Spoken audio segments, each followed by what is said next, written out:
Welcome to the episode. I love this topic we're going to unpack today. We're going to talk about plateaus. This falls in the category for me of things I look back and I'm like, oh, I think somebody told me about that once. And then I find myself in it and I'm like, oh, I wish I would have internalized it. I do believe there are things in our life that even if we're told and we try to understand, we can't fully appreciate the prior wisdom until we're sitting in it. Yeah. But I do think we can prepare ourselves and be less surprised, less thrown off by different seasons. And so today we're going to unpack plateaus. And I want to say, how are we going to define a plateau? Because I do want to normalize that they're not a bad thing. They're not a bad thing. And actually, that's a great point. They're a sign of something good has happened. A plateau, by definition, is an area of relatively level, high ground. So high ground means you're not at base camp. You've reached a higher level, but then there's an area of leveling off. So you've stopped the growth, or you stopped, ascending in some reason.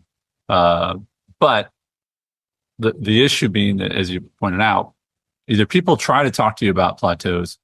I think people actually just talk about the difficulty of growth, and they don't get into the nuance that part of growth is plateau. Like I heard this yesterday talking about someone climbing up Everest, that you have to stop for however many, 20 days, 30 days to just acclimate to as you're climbing, you have to force yourself to plateau. You have to stop and rest because the journey ahead is different and you have to acclimate to it. But people don't talk about the nuance of that. They generally just talk about growth. You just have to keep growing and keep growing. But we're going to break down today, why are plateaus places where people not just get stuck, but some people actually choose to live on plateaus. Yeah. You can see there's further up and they just go, no. Yeah. Right. And I love a good analogy. You speak in analogies. So you've helped train me in this a little bit. You're welcome. So whatever one lands for you, as we were unpacking this episode, obviously Everest is a great one because the base camps are there for a reason. That was yours. Thank you. You talked about the base camps. Nobody puts on their gear and is like, we're going to beeline to the top without stopping. Right. And any slowdown of pace or planning means we're failing. Right. Another one I've heard is when a tree spends 3 months out of the year growing and then 9 months absorbing that growth. Yeah. And stopping. It becomes stronger. Healthy growth happens.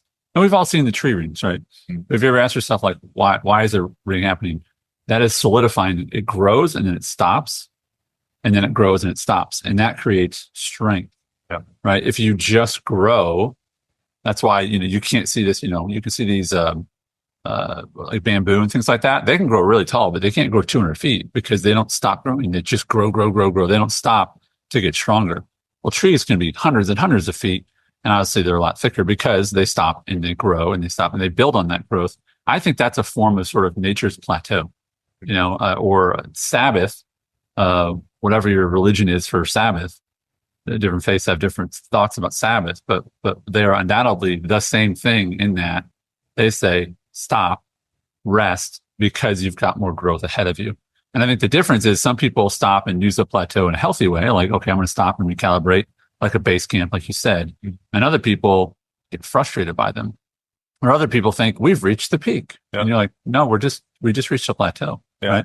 So what do you wish people would have told you? Or where did you ignore about growth and plateaus? What did they tell you? I think at different seasons, as a new advisor, I wish the struggle would have been normalized. And the thing that always lands with me is when I compare it to working out, when it's like, hey, if the muscle's sore, it means you're doing something right. Right. The story I brought to the industry in my past, it was if I'm not winning all the time, any losses are a reflection on me as a person. Therefore, I have to kind of cover it up or overcompensate. And so I think I wasted a lot of energy not being curious, not being humble, not seeking out more answers. And so I think there's obstacles in each plateau for each person that are unique to some degree. Yeah. And so I think that's a level of awareness we all need to have about ourselves. Like what holds us on a plateau in our story? Is it, shame? Is it, I don't want to be exposed? Whatever it is for you. Yeah. It's a lack of knowledge. You just you cannot get there because you do not have.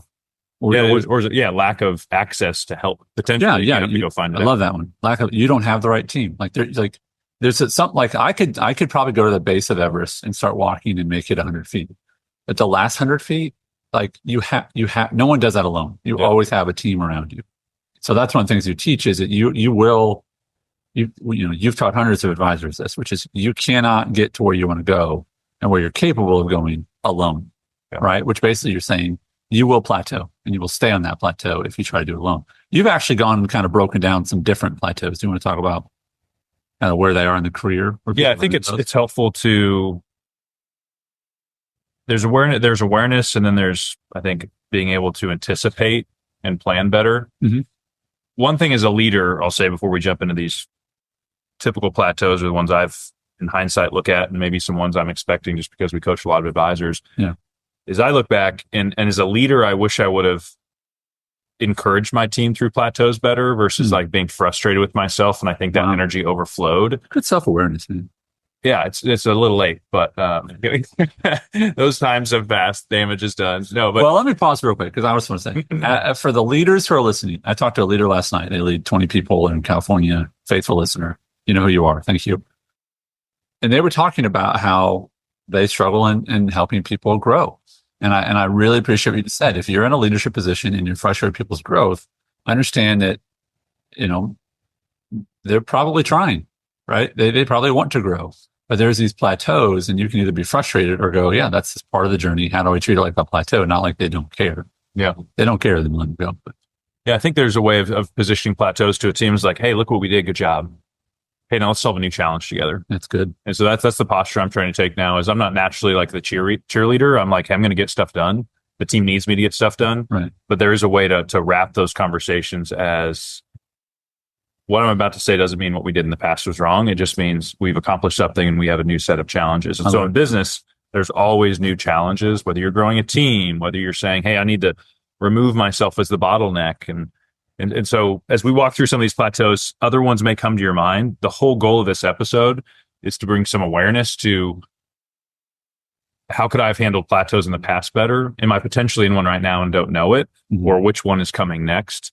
So I can prepare myself and my team to maybe get through that plateau faster. Mm-hmm. We don't want to skip it. We don't want to ignore it, but how do we get through it faster? Absolutely. All right. So let's talk about some of the plateaus. So I think as a young advisor, when I look back, there was a plateau of knowledge and capacity to where all I was really doing was selling because I had a bunch of time. Say that like it's a bad thing. I wasn't selling the right way. There was a lot of activity. And eventually it worked. I think the industry kind of teaches us that it's like if you do average activity enough, and this is something we say, hey, there's a better way. Eventually you will probably be successful, maybe. And so you'll hit a limit as a new advisor of I'm probably doing a lot of things I shouldn't do. And a lot of times I think plateaus come out as frustration first. And there's just like an undertone in you of like, this is annoying. Do I have to do this forever? Maybe I don't like this job a lot. Those should be more of triggers of like, what's going on in my world that's making me feel stuck. Yeah.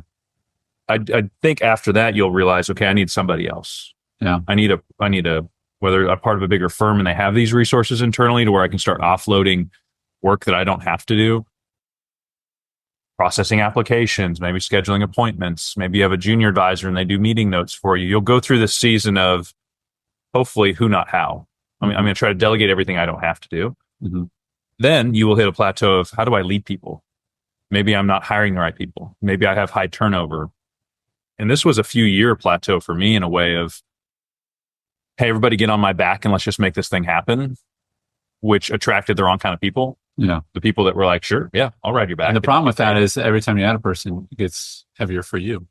Yeah, which is not the idea, which is not the goal of hiring more people. It should not become harder for you as you hire more people. We don't teach that. Yeah. Right. And for me, my initial response was, how do I learn new skills? How does Sten become the best COO? How does Sten become I was like, I don't want to be those things and I can't be those things. And so it became hiring higher level people. So there's a plateau of hiring people that were kind of more just service team that were waiting to be told what to do. And to get out of that plateau, I had to hire higher quality people that could make higher level decisions without me. Yeah. Like hiring. Hey, if somebody can hire and they bring me in and they've vetted them, 2-3 meetings have already happened and they've made it through our filter we've built and then I get to meet with them. Yeah. That's a much better process for me. So once I've hit that plateau and kind of pushed through it, the next one I hit was there's only so much of Sten from an advice standpoint. meaning Sten can only meet with so many clients and deliver so much advice and sell so many policies in a year. Yeah. So with this great team who kind of processes and a great COO who keeps it healthy and great culture, we hit kind of a ceiling of production because in our business, the advisor is the deliverer of our product. Yeah. And so now I'm in a plateau right now of how do I find those higher quality people, tenacious advisors. I've hired multiple advisors in the past that also just wanted to hang out. Yeah. And they were comfortable. And I'm like, it's not, if you judge your success off of, do I make enough income to pay my bills and just hang out? Good for you to some degree, but like if you work here, you will be uncomfortable all the time because that's not our culture. And then even like tenacious junior advisors, it's like, who's in here that's hungry to make stuff happen that doesn't have to be told what to do every day? Right. So that's the plateau I'm in now. How do I increase Legacy's ability to deliver more advice? One of the challenges, if for those listening or watching, one of the challenges with the plateau is there. It takes activity to get higher, to grow, whatever stage that is, whatever you just heard yourself. And then when you reach a plateau, what'll happen is you'll still be busy, but you won't be growing. And you're like, I'm still walking around. I'm still active. Like people don't generally stop working. They're just sort of doing the same thing. Another sort of analogy we shared was, it's like getting in an elevator and hitting, 10 and you stop at the 5th floor. And it's like, why am I, I know what got me to the 5th floor. And someone says, oh, to get to the 10th floor, you got to step out, go down this other stairwell and get in a different one. Like you got to go do something different. Right. Or I remember going to, closest I've ever been to Paris is Kings Island, which is in Cincinnati. It's got its own Eiffel Tower. But I remember like you could get up, for a while in an elevator and then you had to get out and walk. Right. But if I just was like waiting in the elevator, they'd be like, I'm like, I'm going to get to the top. Like, no, you're not. You have to get out and walk. Like it takes something different to get there. But if no one told you that, you'd be like, what am I doing wrong? Right. And it's on me. And it takes different activities to get through and over different plateaus. And again, I think the biggest challenge is a lot of very hardworking people get very discouraged because they don't realize and no one tells them you can't keep doing the same thing and grow to the next stage.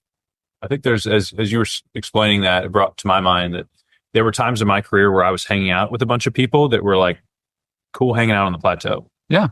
Yeah. Where that's very real. It's always my responsibility to be successful and they weren't intentionally holding me back. But if I'm just sitting there hanging with the pack, it's, everyone else is staying in the elevator. So I'm staying in the elevator. Yeah. It's like, how long is it going to take for you to look around and be like, why is everybody staying in the elevator still? You've seen that thing, right? It's like, I think it was like mid-90s. Cause it was at like every motivational conference ever for a while, but somebody made this video about these two people and they're in an empty office building and it's got this massively long escalator and one guy's like 2/3 of the way up and one lady's like 1/3 of the way up and it just stops and they'll turn around and they like look at each other like in a panic. See, Sten gets the joke, but some of you aren't. Okay. Let me remind you, they're on an escalator. An escalator stopped. They're not on an elevator. They're on an escalator. When an escalator, just for those who don't know, it's moving stairs. And when the stairs aren't moving, you can just walk up the stairs. But they panic and they start like going, help, is anyone here? And it's funny, except for like, oh crap, that's my life in different areas. That's your career. It's like you're stuck. And it's like, why can't I just keep doing what I was doing? It's like, because it doesn't work anymore. And it doesn't mean what you did was bad. It just means that it's going to take something different. And I love the point you made. You have to put yourself around people who are at that other level or have helped other people get to that level in order to get there. If you want to just guess and try to figure it out, good luck. It's going to take you 5 times as long. So you have to look around and see the people you're hanging out with at the office, when you guys, when you get together at the company meetings once or twice a year, who are your, closest relationships? It's very likely that you're almost all within 10% of each other when it comes to motivation, money, life, happiness. I mean, groupthink is real. Yeah. And for me, I found myself at different firms, again, great people, great advisors that cared about their clients. But when it came to like growth, tenacity, creativity, I found myself, uninspired, unchallenged. Yeah. And I had to then go outside of that. And that's part of the reason we created EAN was like, hey, if use what you have in front of you. Yeah. We work with great firms that are spending a lot of money developing advisors. It most likely does not address everything. It most likely is not bringing an elite level challenge, feedback to your practice in every category. And so that's why advisors around the country are like, hey, let's go hang out with advisors from other firms. Yeah.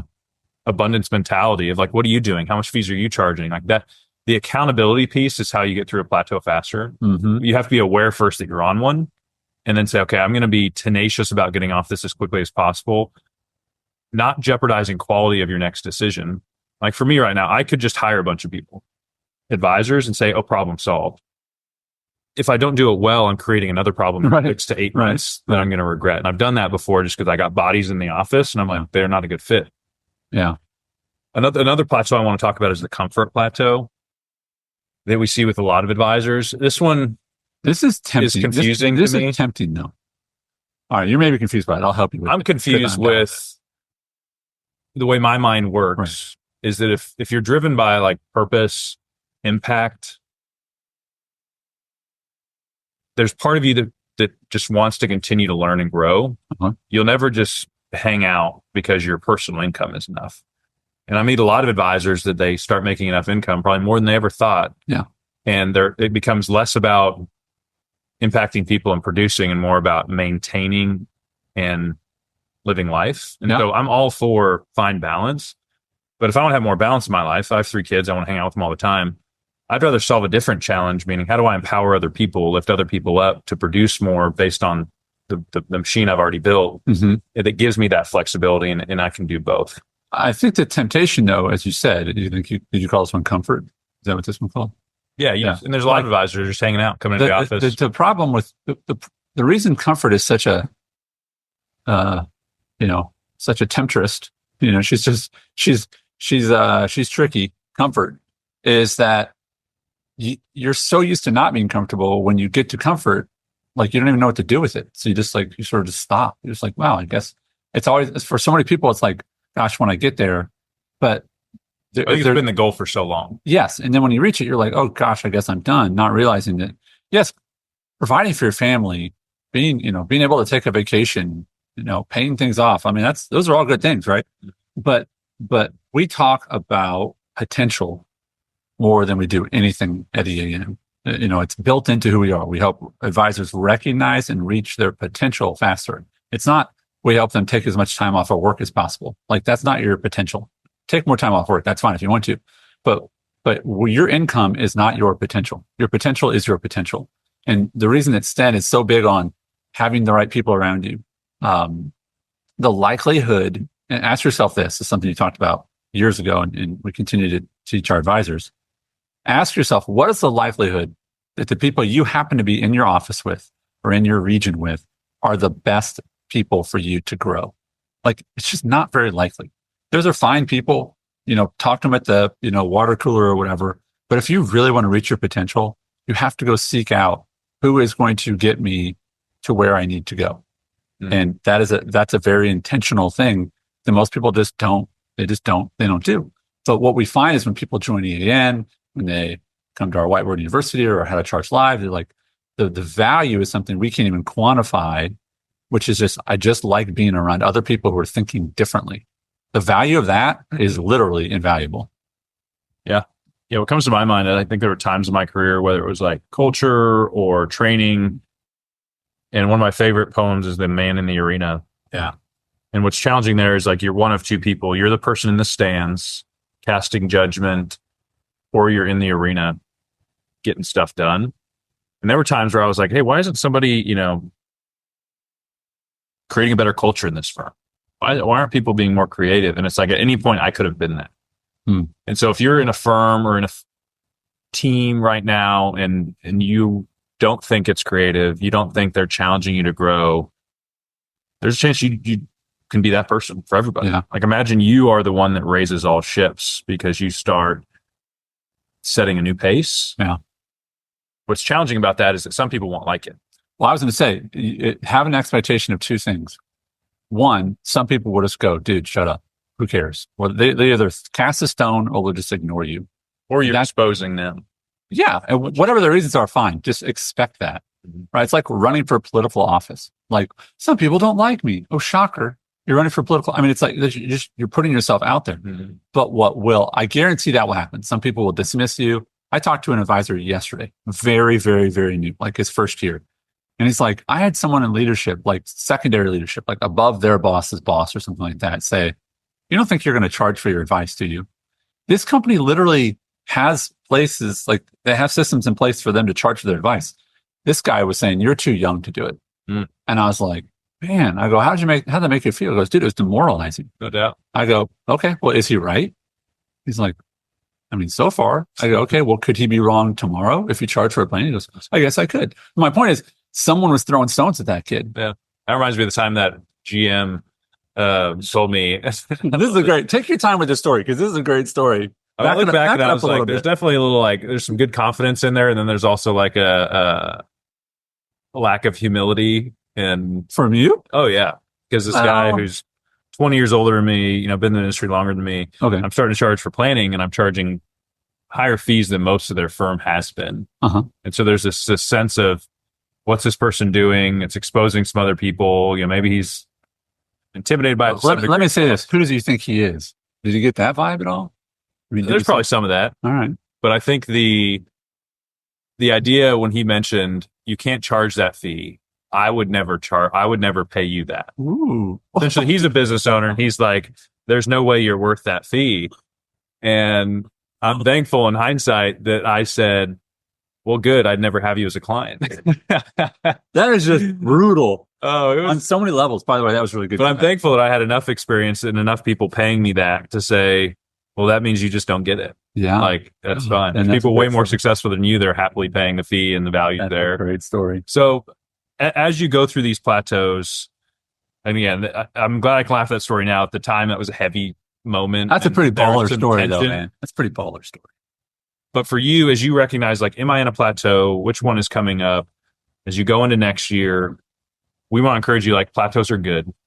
Yeah. They're going to keep coming. They're going to look different, feel different. My hope is try to be less surprised by things. And the only way you do that is, are you in community? Are you proactively seeking advice? If it ever feels like I'm constantly putting out fires, I'm so head down that I'm just unaware of what's happening. And we have an event coming up in January, and every time an advisor comes, we've had advisors come that are 30 years in the business. For sure. They're like, I had no idea. Yeah. And what's tough is the longer you go without having that idea or an awareness, the more costly it is. And so if you can be having epiphanies or breakthroughs constantly because you're learning and pursuing potential new paths, that's the tension we want to sit in. Yeah. Is it like, that's a constant state of growth and learning. And the plateau comes, good news is you get to take a breather. But we're not going to stay stuck. Yeah. I want to remind you, you alluded to it with our event, our coaching. You know, we exist, this podcast exists, and, you know, for free to help you grow, to help you get through those plateaus, to help you navigate. And we hear I hear every day from someone that I get to meet for the first time that has listened to the show and has been blessed and helped by on a really practical level. And we're grateful for that. But if you really want to get past the plateaus, to go through them, then 2025 is a year for you to invest in yourself by investing in EAN. So whether that's coaching, whether that's an online training, whether that's an in-person event, we help people get to plateaus and then get over plateaus. Right? It's not about just growing; it's about getting through it. Sten has done that. And we've helped hundreds of advisors do that. And that can be your reality if you do some things differently in 2025. Sten, thank you. I just want to pause real quick because this will be near the end of the year. People hear this. Thanks for another great year of podcasts. Thanks for leading so many advisors. I like to remind people all the time, like, because people say, like, why does Sten do this? Doesn't he have like his own like company? And I go, yeah, but he just has a passion to change the industry. And we're helping thousands of advisors. It's a privilege and honor to be a part of it. And I just hope that people understand Sten's heart, that he wants to help you individually, not just industry, but you individually. So if you're hearing this, he has created something to help you. And he's learned the hard way, and now you don't have to.